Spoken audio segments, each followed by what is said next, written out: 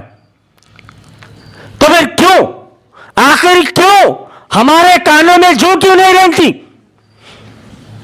ہمارے جب سارے اعمال برباد ہو جائیں گے، نہ ہماری نماز کام آئے گی، نہ ہمارے روزہ کام آئے گا۔ لوگ کہتے ہیں کہ آپ کا کام ہی ہے بس کسی نہ کسی کو ٹارگیٹ بنانا، کبھی کوئی ٹارگیٹ بنتا ہے، کبھی کوئی ٹارگیٹ بنتا ہے، کبھی ویسی کا ذکر آتا ہے بیچارہ بڑا پکا نمازی ہے، یا فلانے صاحب کو آپ بولتے ہیں تو وہ فلانے صاحب بڑے پکے نمازی ہیں۔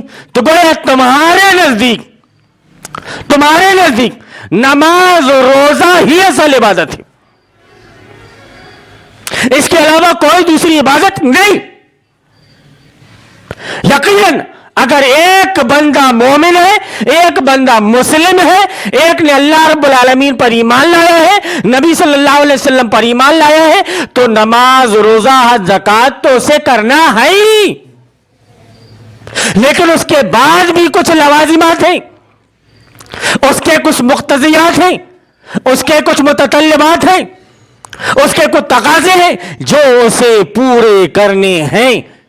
صرف ایک چیز سے یا چند کام کر لینے سے آدمی کی دکانداری سکسیس نہیں ہو جاتی، ہر پہلو سے اسے ہر طرح سے ایکٹیو ہونا پڑتا ہے۔ جو بھی نقصان کی راہ دکھتی ہے وہ اسے فوراً کلوز کرتا ہے، بند کرتا ہے، یا پھر اپنے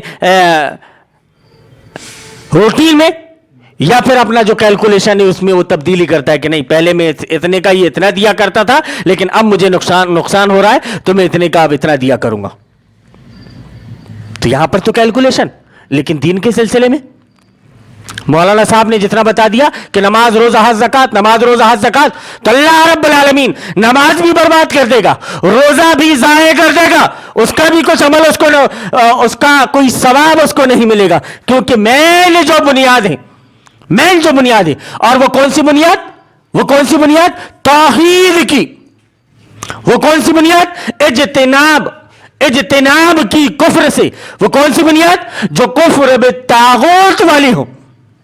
اگر یہ مکمل نہ ہو، جبکہ اولی تقاضا ہے ایک اسلام کو قبول کرنے کے بعد میں ایک بندہ مومن کے لیے پہلا سب سے فرض یہ بنتا ہے کہ وہ طاغوت کا انکار کرے۔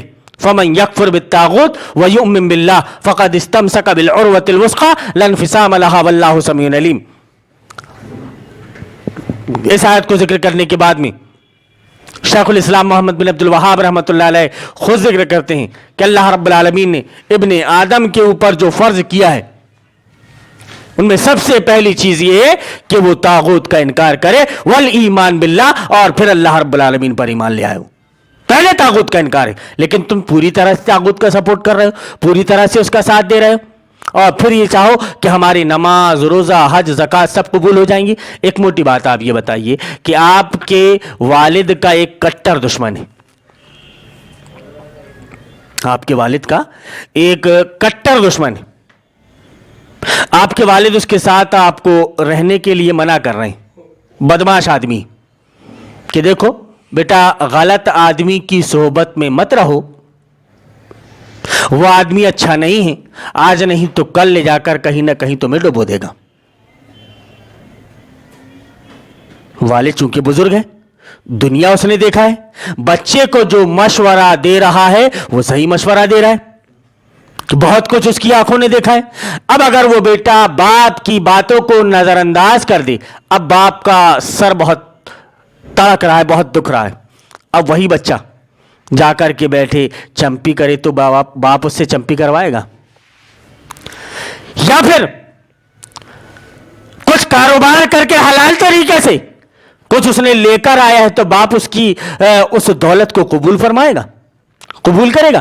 منع کر دے گا، نہیں کہ پہلے آپ اپنی حرکت سدھارو پھر یہاں پر آنا۔ ایک جو مخلص باپ ہوگا اس کا یقیناً یہی رد عمل ہوگا. تو جب ایک باپ کا اپنے بیٹے کے تئیں یہ رد عمل ہو تو اللہ رب العالمین پھر کیسے برداشت کر لے گا کہ تم نے سب کچھ کیا, سجدہ بھی میرے سامنے کیا, تم قبر کے سامنے نہیں جھکے, لیکن تم نے میرا ایک شریک منتخب کر لیا. میں نے جو سسٹم بنایا تھا, میں نے جو قانون بنایا تھا, اس قانون کے اگینسٹ میں اس کی مخالفت نے کسی دوسرے نے قانون بنایا اور تم نے اس کو تسلیم کر لیا, مان لیا, اس کا سپورٹ کر دیا. اب تمہاری نماز روزے کو میں کیسے قبول کروں؟ ذرا غور کیجیے آپ. اور شیطان یہی چاہتا ہے کہ آپ کے سارے اعمال رائے گا اور برباد ہو جائیں. اس طرح سے آپ کی کوئی بھی عبادت آپ کے کام نہیں آئے گی. لیکن اگر آپ کا ایمان ایسا ہے, میں یہاں پر وہ حدیث بھی بیان کر دوں کہ جو حضرت ابو ہریرہ نے ایک باغ میں نبی کریم صلی اللہ علیہ وسلم سے سنی کہ من قال لا الہ الا اللہ دخل الجنہ, کہ جس نے لا الہ الا اللہ کہہ دیا وہ جنت میں داخل ہو گیا. صحابہ اکرام کا یہ معمول تھا کہ جو بھی حدیث وہ سنے وہ جا کر کے صحابہ اکرام کو بتایا کرتے تھے. سب سے پہلی ملاقات حضرت عمر سے ہو گئی, ابو ہریرہ رضی اللہ تعالیٰ عنہ کی.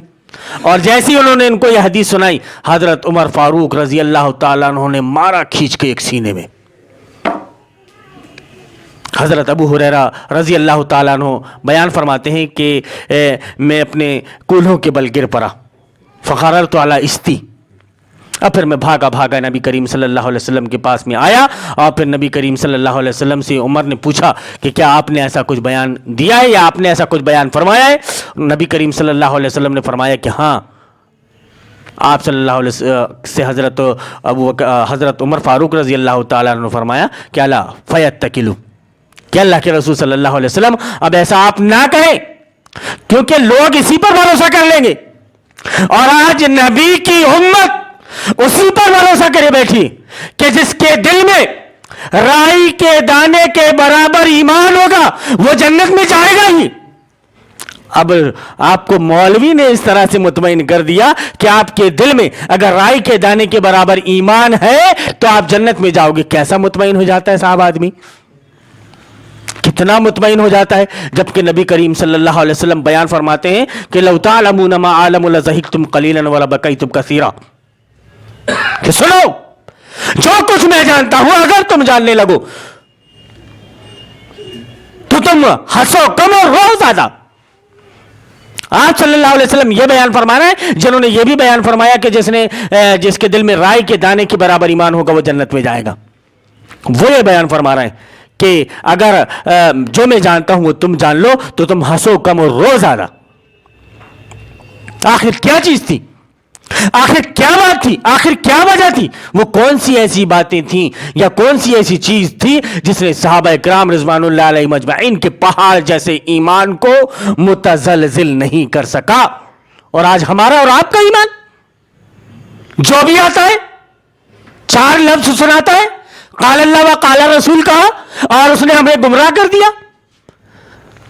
آیا 4 باتیں سنائی اور ہمیں مطمئن کر دیا, ہم مطمئن ہو گئے, بس اتنے سے میں آگے ہماری زندگی کا کچھ مقصد ہے یا نہیں؟ ہم مسلمان ہیں تو ہمیں کرنا کیا چاہیے؟ صحابہ کرام مسلمان تھے تو انہوں نے کیا کیا, اور ہم مسلمان ہیں تو ہم کیا کر رہے ہیں؟ نہ ہمیں اپنی فکر, نہ اپنی عاقبت کی فکر. ہاں صرف ڈھونگ رچوا لیا جائے ہم سے کہ نبی کریم صلی اللہ علیہ وسلم سے محبت کرتے ہیں تو اس کا اظہار ایسا کریں گے, آپ صلی اللہ علیہ وسلم سے عشق ہے تو اس کا اظہار ایسے کریں گے. اظہار تو صحابہ کرام رضوان اللہ علیہ مجمعین نے کیا. آپ صلی اللہ علیہ وسلم سے محبت کا جو تقاضا تھا وہ تقاضا انہوں نے پورا کیا, اس کو اظہار ایسے نہیں کیا جیسا ہم اظہار کر رہے ہیں. انہوں نے عمل سے اظہار کیا, ہم بدعملی کر کے اظہار کر رہے ہیں. یہ کیا ہے؟ کیسے مسلمان ہیں؟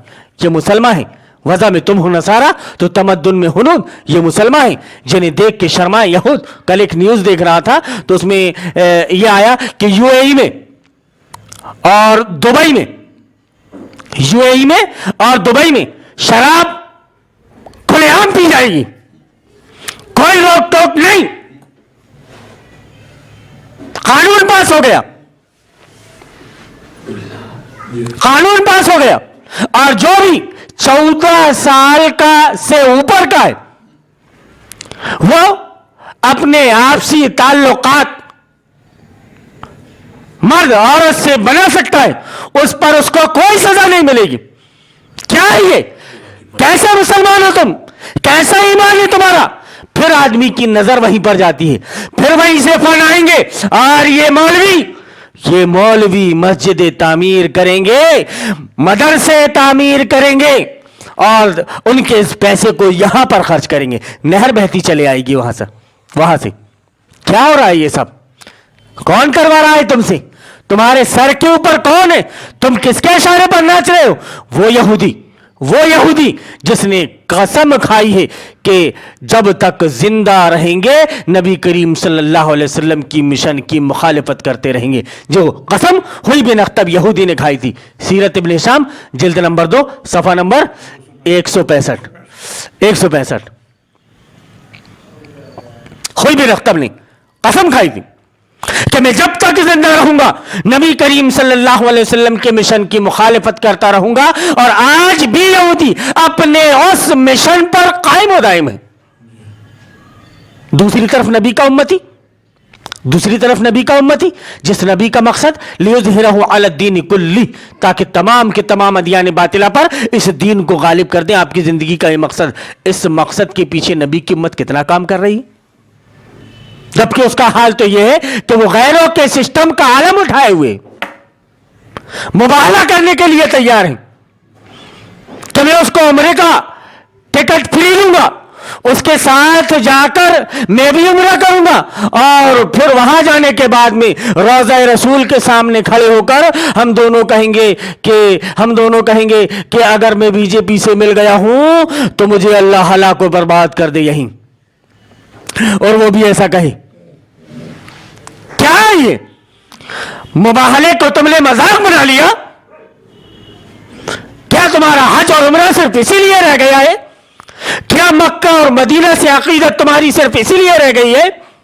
کیسے کھڑے ہوگے وہاں پر روضہ رسول کے سامنے، جس کی زندگی کا مقصد تھا کہ اس دین کو تمام ادیان باطلہ پر غالب کر دے، اور تمہاری زندگی کا مقصد نظام جمہوریت کو غالب کرنا؟ کیسے مسلمان ہو تم؟ کیسا تمہارا ایمان ہے؟ کیسے پکے سچے مومن اور مسلم ہو سکتے ہو تم؟ تو میرے بھائیوں دیکھیں، شیطان ہمیشہ اس کوشش میں لگا رہے گا کہ آپ کو اس جگہ پر لا کر کھڑا کر دے کہ آپ کے سارے اعمال ضائع اور برباد ہو جائیں۔ اب اگر آپ کے اعمال ضائع اور برباد ہو جاتے ہیں تو شیطان کو اس سے کوئی سروکار نہیں، کوئی مطلب نہیں۔ آپ کے اعمال برباد ہو گئے، اس کا کام بن گیا۔ اس نے جو وعدہ کیا تھا وہ وعدہ اس نے اپنے رب سے پورا کر دیا، اور آج بھی وہ اپنے وعدے پر قائم ہے۔ اسی لیے ہمیں اللہ رب العالمین سے دعا کرنی چاہیے کہ اللہ رب العالمین تو ہمیں توفیق دے کہ ہم کتاب اللہ اور سنت رسول اللہ کے مطابق زندگی گزارنے والے بن جائیں۔ ہمیں توفیق دے کہ ہم شیطان کے ہر ہتھ کنڈے کو کم از کم سمجھ لیں اور اس سے بچتے رہیں، ہمارے ایمان بچ جائے۔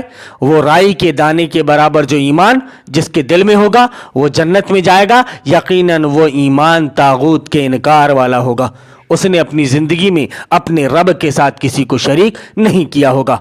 اگر اس نے شریک کیا ہے اپنے رب کے ساتھ میں تو اس کا کوئی عمل قابل قبول نہیں، کتنے خلوص کے ساتھ اس نے کیوں نہ کیا ہو، نادانستگی میں ہی کہ اس نے شرک نہ کیا ہو۔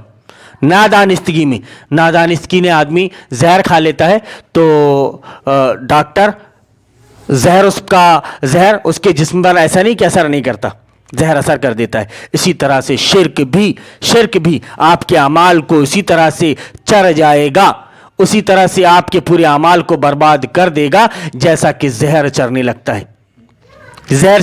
ہے۔ آپ کے ہارٹ کو جا کر بلاک کر دیتا ہے، آپ کے ہارٹ کی دھڑکن رکنا بند، آپ کی زندگی ختم، آپ کی روح قبض ہو گئی، آپ اپنے رب کے پاس میں جا پہنچے۔ لیکن فوری طور پر جو ڈاکٹرز